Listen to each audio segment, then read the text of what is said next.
बातें करते हम खेतों की और उसके रखवाली की, बाग बगीचा फल फूलों और फसलों की हरियाली की।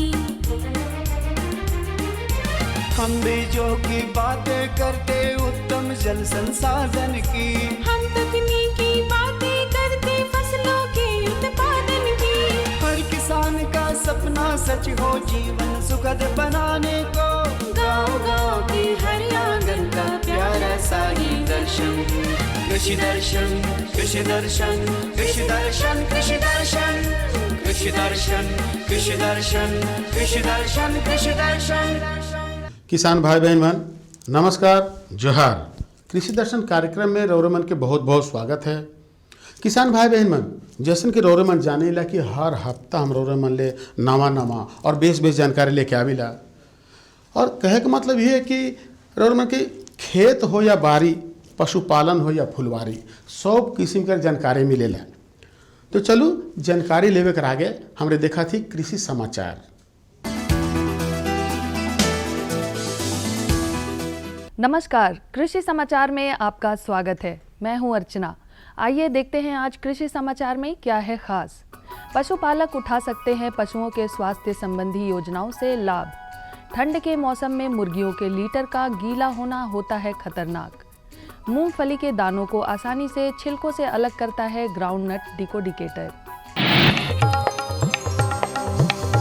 राज्य के पशुपालकों के लिए केंद्र प्रायोजित और राज्य प्रायोजित कई प्रकार की लाभकारी योजनाएं चलाई जाती हैं, जिनमें से एक है पशुओं के निःशुल्क स्वास्थ्य जांच एवं मुफ्त या अनुदानित दर पर दवा वितरण की योजना। राज्य के पशुपालक अपने पशुओं की स्वास्थ्य जांच अपने क्षेत्र के पशु स्वास्थ्य केंद्र में कराकर साथ ही अनुदानित दर पर दवाएं लेकर इन योजनाओं से लाभ उठा सकते हैं। सब्जियों में फूल गोभी अभी बहुत से किसान भाई लगा रखे होंगे। वर्तमान समय में उनमें DBM यानी डायमंड बैक मॉथ नामक कीट लगने की संभावना रहती है। यह कीट पिल्लू जैसा हरे रंग का होता है, जो पत्ते के हरे उत्तकों को खाता है।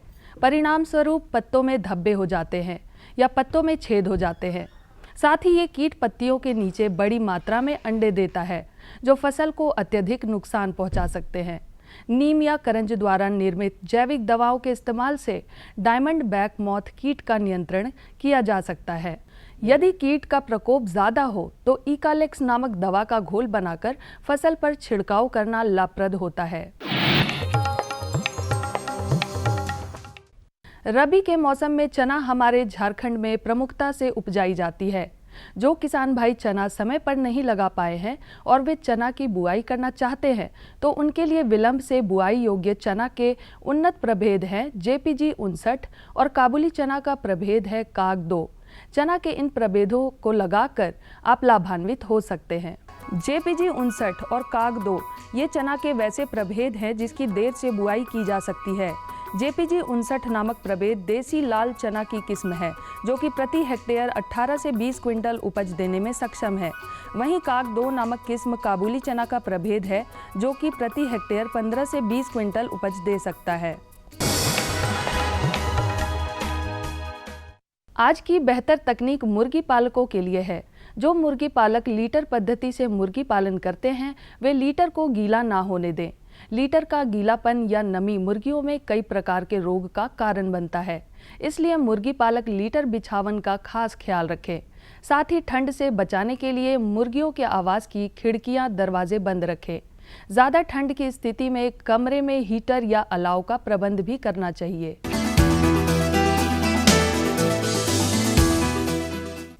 तैयार मूंगफली के दानों को हाथों द्वारा छिलकों से अलग करना मशक्कत भरा काम तो नहीं, परंतु इसमें समय काफ़ी लगता है। इस कार्य को आसानी से और कम समय में करने के लिए कृषक ग्राउंडनट डिकोडिकेटर नामक उपकरण का इस्तेमाल कर सकते हैं। इस यंत्र को ग्राउंडनट डिकोडिकेटर कहते हैं। इसकी सहायता से मूंगफली के दानों को छिलकों से आसानी से अलग किया जाता है। इस उपकरण द्वारा एक दिन में लगभग 2.5 से 3 क्विंटल मूंगफली के दानों को छिलकों से अलग किया जा सकता है। इस उपकरण को बिरसा कृषि विश्वविद्यालय के अभियंत्रण विभाग से प्राप्त किया जा सकता है। और अब एक नज़र राज्य के कुछ प्रमुख शहरों के मौसम के मिजाज पर। आज राज्य के कुछ प्रमुख शहरों के तापमान इस प्रकार दर्ज किए गए। रांची अधिकतम 21 डिग्री सेल्सियस, न्यूनतम 7 डिग्री सेल्सियस। देवघर अधिकतम 20 डिग्री सेल्सियस, न्यूनतम 9 डिग्री सेल्सियस। जमशेदपुर अधिकतम 25 डिग्री सेल्सियस, न्यूनतम 9 डिग्री सेल्सियस। मेदिनीनगर अधिकतम 20 डिग्री सेल्सियस, न्यूनतम 7 डिग्री सेल्सियस। धनबाद अधिकतम 22 डिग्री सेल्सियस, न्यूनतम 18 डिग्री सेल्सियस। कृषि समाचार में आज इतना ही। बेहतर कृषि कार्य करें, परंतु कोरोना बचाव के सभी नियमों का पालन करते हुए। अगले अंक में फिर मुलाकात होगी नए कृषि समाचारों के साथ। तब तक के लिए दीजिए इजाजत। नमस्कार, जोहार। किसान भाई बहन मन, कृषि समाचार में और मन तकनीक कर बारे में, उपकरण कर बारे में, मौसम कर हाल कर बारे में और कृषि संबंधी नवा जानकारी मिलक। एखन बेरा हो जाए है एक छोटा सा विराम के। हम विराम के बाद घूर के आवा थी और मन की जानकारी देवा थी।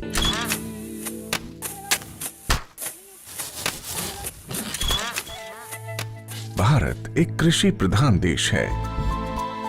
भारतीय अर्थव्यवस्था में कृषि एक मुख्य स्तंभ की तरह है और हमारे किसान अन्नदाता।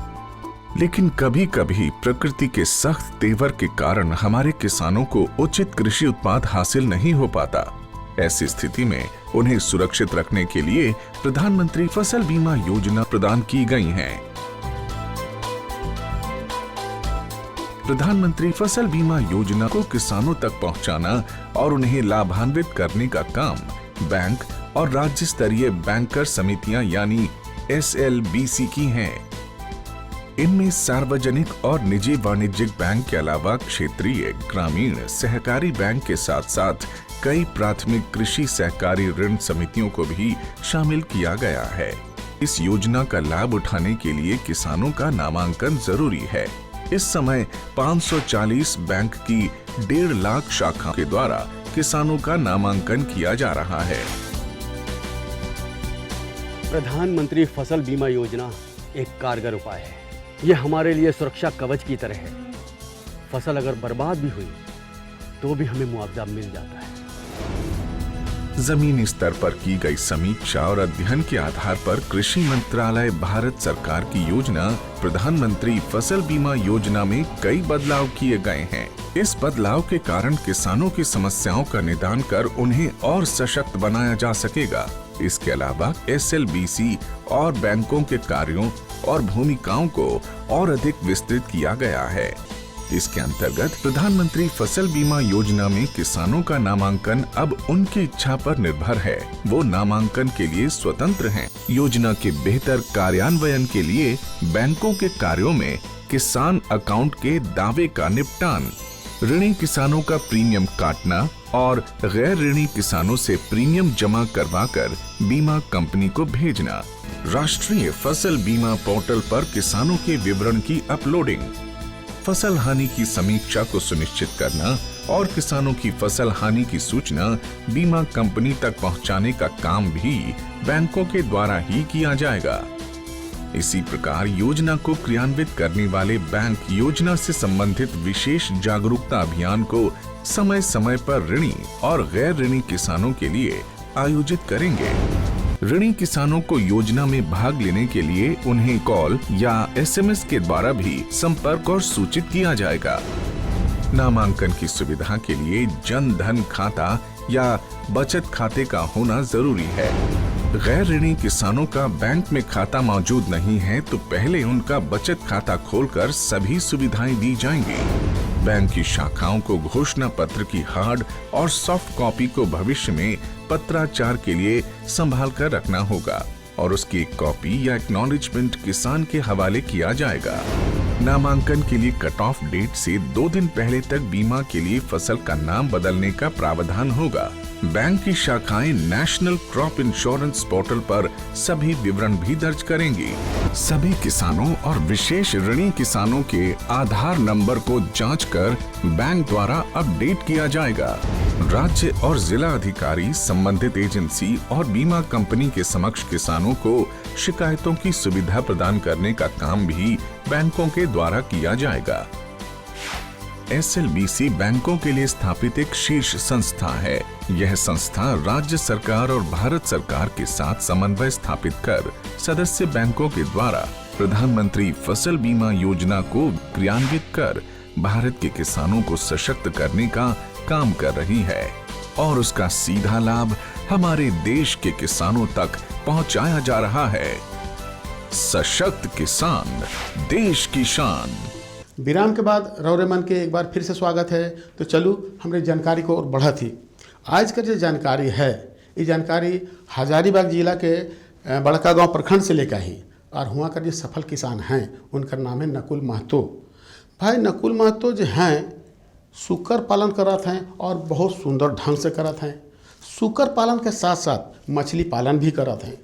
तो दोनों काम कितने सुंदर ढंग से करत हैं, एक बारे में जानकारी चाहिए। तो चलो हमरे चलती हजारीबाग और उनकर से जानकारी लेवा थी। सरकार द्वारा किसानों को अब कृषि के साथ साथ पशुपालन से जोड़ने का काम भी किया जा रहा है ताकि उन्हें अस्थायी रोजगार मिल सके और लोग भी अब जागरूक हो चुके हैं और पशुपालन को तेजी से अपना रहे हैं क्योंकि पशुपालन थोड़े समय में अच्छा मुनाफा देने वाला कार्य है। उदाहरण के तौर पर हजारीबाग जिला के बड़कागांव प्रखंड के चंदौल के रहने वाले नकुल महतो को ले लें। इन्हें सरकारी योजना का अच्छा लाभ मिला है।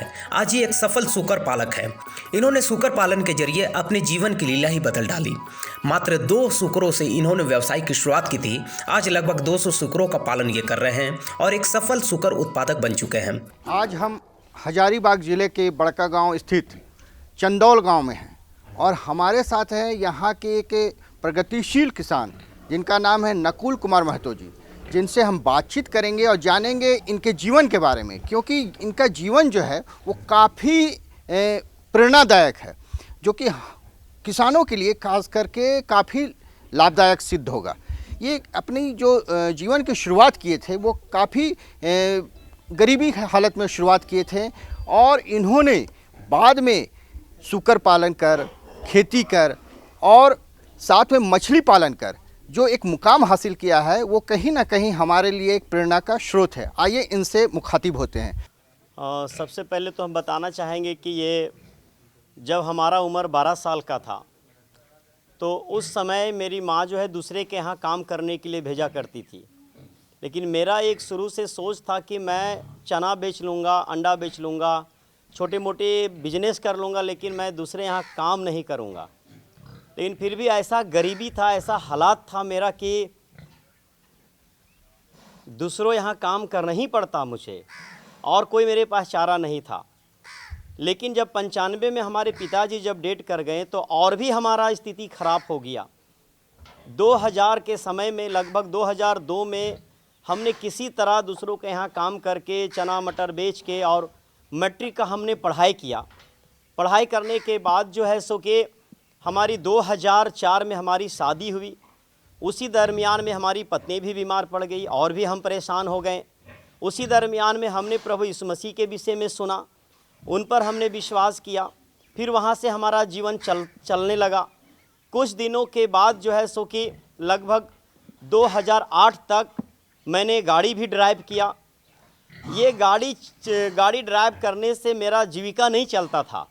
उस समय हमारा तनख्वाह था 1500-1200 रुपया पर मंथ मिलता था, तो 1200-1500 रुपये में जीविका कहाँ से पालन होगा। ये रांची के जो आकाश नंदी हैं, हमारा मुलाकात उनसे हुआ और उन्होंने हमारे ही गांव से 5 लोगों को उन्होंने 1 दिवसीय सूकर पालन के विषय में उन्होंने प्रशिक्षण दिए और प्रशिक्षण देने के बाद वो मेरे पास तो सूअर नहीं आया, लेकिन वो हमारे गांव के 5 लोगों के पास गया। उन्हीं में से एक ऐसे व्यक्ति थे कि जो सूअर पालने के लिए वो सक्षम नहीं थे। उनके यहाँ जानवर तो था सूअर, लेकिन वो पाल नहीं पाए। लास्ट में हमने उनका दो सूअर हमने ले लिया और उस 2 सूअर से मैंने शुरू किया। नकुल सूकर पालन के व्यवसाय से जुड़ने के पहले अच्छे से इसका प्रशिक्षण ले चुके हैं ताकि सूकरों का रखरखाव बेहतर ढंग से ये कर सकें और सूकरों के जरिए अच्छी आमदनी प्राप्त कर सकें। नकुल महतो इसके साथ ही मछली पालन और जैविक खेती का कार्य भी कर रहे हैं। हमने सुना कि सूअर पालन करने में काफ़ी लाभदायक है और काफ़ी बेनिफिट होता है। मैंने सुना था, किसी से किया तो था नहीं, तो उसी 2 सूअर से मैंने शुरू किया और जब कुछ बढ़ने लगा तो जब सूअर पालना शुरू किए तो भाई हमारे पास कुछ नॉलेज नहीं था जो कि हम उसको कुछ आगे कर सकें। तो वो उसी दरमियान में लगभग फर्स्ट टाइम तो अच्छा चला, पालन भी अच्छा चला, बच्चा भी आया, लेकिन थोड़ा दिन बाद जो है सो हम काफ़ी परेशान में आ गए कि कभी बीमार पड़ने लगा। मेरे पास कुछ नॉलेज नहीं था कि हम उसका ट्रीटमेंट कर लें। तो किसी ने मुझे बताया कि गौरिया कर्मा में वो ट्रेनिंग चलता है, वहाँ से ट्रेनिंग ले लो। तो मैंने 7 दिन का वहाँ से ट्रेनिंग लिया, और वो ट्रेनिंग जब लेकर आए तब थोड़ा थोड़ा नॉलेज बढ़ना शुरू हो गया। उस वहाँ के जो डॉक्टर हैं अनिल कुमार करके हैं, डॉक्टर अनिल कुमार करके, उनसे मेरा संपर्क रहा थोड़ा थोड़ा, धीरे धीरे बीच में उनसे मेरा संपर्क टूट गया। उनका मोबाइल फ़ोन नहीं लगता था, जिसके कारण उनसे भी मेरा संपर्क टूट गया। तो हम बहुत परेशान हो गए, फिर भी हमने वो जारी रखा, और उससे लगभग कुछ पैसा हमने कमाना शुरू किया। बीच में जो है कुछ दिनों के बाद जो है सो कि बिरसा एग्रीकल्चर से हमारा डॉक्टर रविंदर कुमार से मेरा मुलाकात हुआ, और किन्हीं के माध्यम से हम जाने, और उन्होंने अपना व्हाट्सएप ग्रुप में मुझे जोड़े, और उनसे हम संपर्क मेरा जुड़ा, और धीरे धीरे उनसे सलाह विचार लेते गए, और हम आगे बढ़ता चले गए। और 2 से हमने शुरू किया था। अभी मेरे पास जो जानवर है वो लगभग 250 प्लस जानवर है।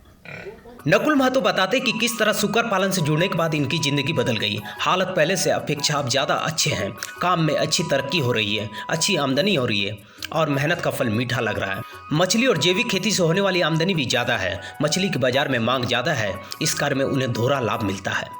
हाँ, मैंने सरकार से मदद लिया है कि 2015 में मैंने ये IDBI बैंक से मैंने 7 लाख रुपया मैंने लोन लिया था। तो उस लोन से हम ये साइट बनाए हैं, क्योंकि इतना कम समय में इतना ज़्यादा उन्नति तो कहीं से कहीं तो थोड़ा लेना पड़ता। मछली पालन जो है, ये जो सुकर का जो मल मूत्र है जिस तालाब में जाता है, उसी तालाब में ये मछली पालन करते हैं।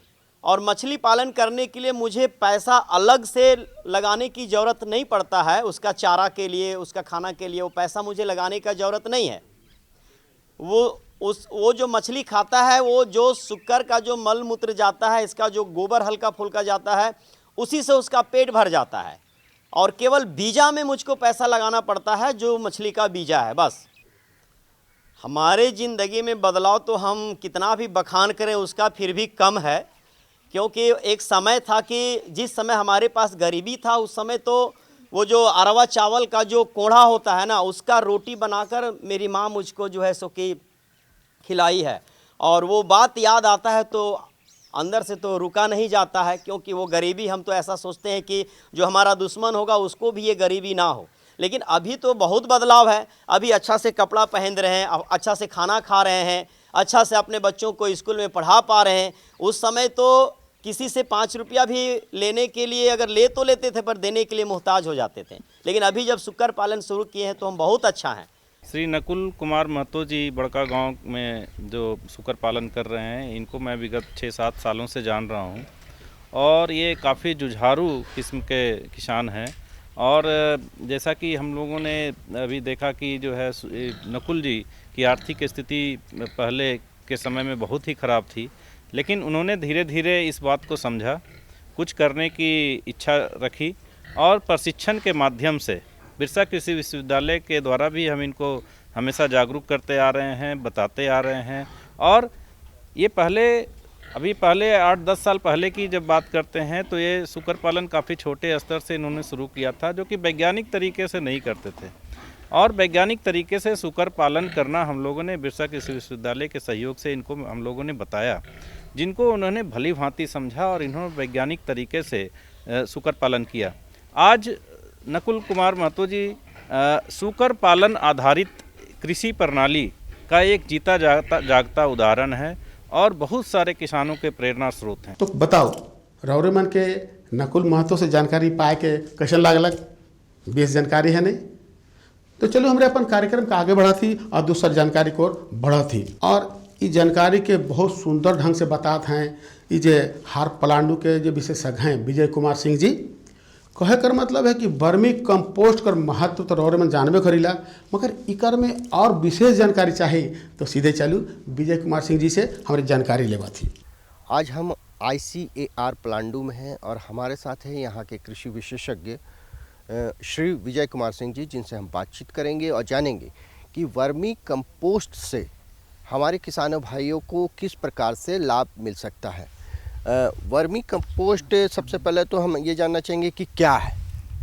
नमस्कार किसान भाइयों, वर्मी कंपोस्ट जो है, जिसको हमको हिंदी में केचुआ खाद कहते हैं, वो केचुआ से तैयार किया हुआ खाद है, जिसमें जो है आप घर के जो है किचन का सामान को जो है मटेरियल को भी उसमें डाल के, या गोबर डाल के, या आप खेती करते हैं तो उसका वेस्ट मटेरियल को डाल के और उसको सड़ा के और उसमें केचुआ जो डाल के जो बनाते हैं तो उसके एक्सट्रैक्ट से जो तैयार होता है वो केचुआ खाद कहलाता है। ये इसका बनाने का बहुत आसान तरीका है। आप इसमें पीट्स में भी तैयार कर सकते हैं, 5 फीट बाई 5 फीट या 3 फीट जो है लंबा चौड़ा गहरा जो है आप पीट बना के, और उसमें जो है आप अपने वेस्ट मटेरियल को, घास फूस को जो है, और जो है आपका फसल जो है बचा हुआ फसल को जो है अवशेष को जो है उसमें डाल के और उसको सड़ा के छोटा छोटा टुकड़ा में काट के और सड़ा के और उसमें केचुआ को अगर डालते हैं तो उसके एक्सट्रैक्ट से जो तैयार होता है वो केचुआ खाद कहलाता है। किसान भाइयों, केचुआ खाद का अगर कृषि के क्षेत्र में हम देखें तो बहुत ही ज़्यादा महत्व है।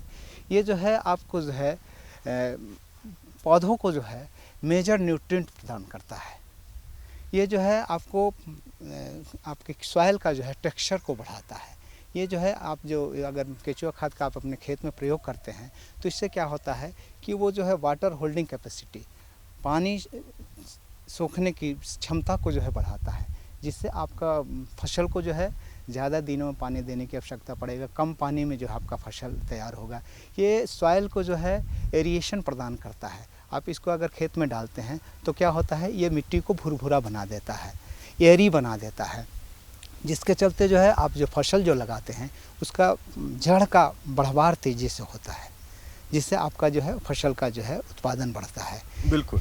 हम आपसे ये जानना चाहेंगे कि जैसा कि आपने बताया कि वर्मी कंपोस्ट यानी कि केचुआ खाद, तो सबसे मुख्य बात जो है ये है कि किसान अगर खुद भी चाहे तो इस खाद को खुद से तैयार कर सकते हैं, लेकिन इसके लिए जो आपने तरीका बताया कि सड़ी हुई गोबर की खाद वगैरह हो या घर में जो वेस्ट मटेरियल हो उसको जमा करके इकट्ठा करके गड्ढे में वो इस तरह से तैयार किया जा सकता है। लेकिन जो केचुआ वो कहाँ से लाएं और कैसे उसको उसमें रखा जाए, ये उसके बारे में थोड़ा सा बताएं। किसान भाइयों, अगर आपको केचुआ खाद तैयार करना है तो सबसे पहले जो है आपके जो फसल जो है जो का अवशेष है उसको छोटा छोटा टुकड़ा में बांट लीजिए, छोटा छोटा भागों में कर लीजिए और उसको जो है एक जगह इकट्ठा कीजिए। अगर आप पीट्स में करते हैं तो पीट्स में कर दीजिए और उसको सड़ाएं। और उसके बाद ये केचुआ जो है आपको जो है रामकृष्ण मिशन में जो है आपको प्रति 100 के हिसाब से मिलता है, तो उस केचुआ को ला के छोड़े और उसको जो है इसमें जो है नमी जो है तकरीबन जो है 60-70%, डेली पानी देने की ज़रूरत नहीं है, लेकिन 60-70% इसमें नमी होना चाहिए। और आपको एक दिन मतलब 1 महीने के अंदर में जो है इससे जो है आपको केचुआ वो जो एक्सट्रैक्ट को जो आपका बायोमास को खाएगा और उसके बाद जो एक्सट्रैक्ट निकालेगा वो जमा होते जाएगा। तो उसको निकालने का तरीका है कि जो है आपको छलनी से केचुआ का नुकसान नहीं हो, आसानी से आप ये कर लें और छान लें। जो केचुआ ऊपर आता है उसको फिर से उसी में डाल दें और उसमें नमी बनाए रखें। इस तरह जो है आप जो केचुआ खाद जो है आप अपने खेत में अपने घर में तैयार कर सकते हैं। और ये किसान के पास ज़मीन कम है तो ये इनकम ग्रोथ करने का एक अच्छा साधन है। बिल्कुल। इसमें माइक्रो न्यूट्रिएंट्स जो है बहुत ज़्यादा मात्रा होता है। और जो है ऑर्गेनिक फार्मिंग आज का जो ज़माना है जैविक खेती का, अगर कोई किसान जो है जैविक खेती करता है और वर्मी कंपोस्ट का अगर प्रयोग करता है तो उससे जो है उसका मूल्य वर्धन होता है और अच्छे दामों में किसान जो है पैसा कमा सकता है और अपना आमदनी को बढ़ा सकता है। बिल्कुल, ये तो आपने बहुत ही अच्छी बात बताई कि इससे मिट्टी की उर्वरा शक्ति बढ़ती है और फसल बहुत ही अच्छी होती है। लेकिन हम ये आपसे जानना चाहेंगे कि कौन कौन से फसलों के लिए लाभदायक होगा और कितनी मात्रा में इसका प्रयोग करना उचित होगा? क्योंकि कई बार लोग रासायनिक खाद भी साथ में प्रयोग करते हैं, तो क्या वो प्रयोग करना उचित होगा कि नहीं, इसके बारे में भी जानकारी दें। किसान भाइयों, अगर आप जो है वर्मी कंपोस्ट का प्रयोग कर रहे हैं तो सब्जी फसल की आप अगर बात करें तो उसमें जो है ना 25 से 30 टन जो है प्रति हेक्टेयर के दर से जो है आप अपने खेत में प्रयोग करें। ये जो है आपका माइक्रो ऑर्गेनिज्म को जो है, प्लांट पैथोजन को जो है कंट्रोल करता है, जो कीड़ा लगता है, जो बीमारी लगता है, जिससे क्या होता है कि आप पेस्टिसाइड का जो है, केमिकल पेस्टिसाइड का जो प्रयोग कर रहे हैं वो जो है आपको कम करना पड़ेगा। आपको केमिकल फर्टिलाइज़र का जो प्रयोग आप कर रहे हैं वो कम मात्रा में आपको करना पड़ेगा, और इससे जो है आपका फसल का जो है उत्पादन तो बढ़ेगा, उसकी गुणवत्ता का भी विकास होगा। इसमें शुगर कंटेंट बढ़ जाता है, जिसके चलते इसमें अगर न्यूट्रिएंट की बात करें तो इसमें जो है आपको माइक्रो न्यूट्रिएंट में जो है आप जो है सूक्ष्म पोषक तत्व की अगर बात करें तो कॉपर है, मैग्नीशियम है, लोहा है, ये सब जो है भरपूर मात्रा में पाया जाता है।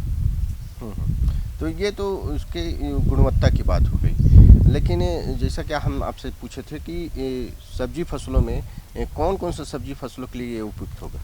किसान भाइयों, जितने तरह के आप सब्जी फसल, टमाटर है, बैंगन है, मिर्च है, शिमला मिर्च है, मटर है, गोभी है, सारे फसलों में अगर आप इसको देते हैं तो आपको केमिकल फर्टिलाइज़र कम से कम मात्रा में देना पड़ेगा, और आपका खेत का उर्वरता तो बढ़ेगा ही बढ़ेगा, आपका फसल का उत्पादन भी अधिक होगा। तो किसान भाई बहन बताओ, ये दुई जानकारी कैसे अलग अलग बेस है नहीं? अगर रौठ ना कोई जानकारी है या हमरे से कोई जानकारी चाहिए तो पता के जरूर लिखूँ। पता है कार्यक्रम कृषि दर्शन द्वारा केंद्र निदेशक, दूरदर्शन केंद्र, रांत रोड, रांची, और पिन कोड संख्या जरूर लिखब। पिन कोड संख्या है 834001।